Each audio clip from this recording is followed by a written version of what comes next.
И потом делаешь сахарку. Сахарку сыпешь.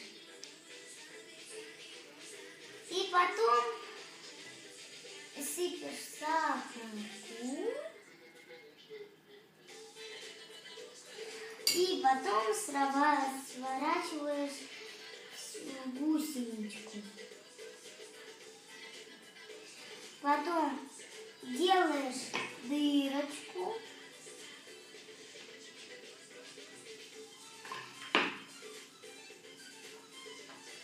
Потом делаешь дырочку, берешь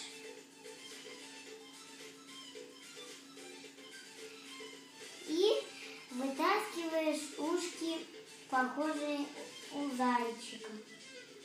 И вот так делаешь, получается розочка. И вот сюда ложим. Вот какие у меня булочки получились.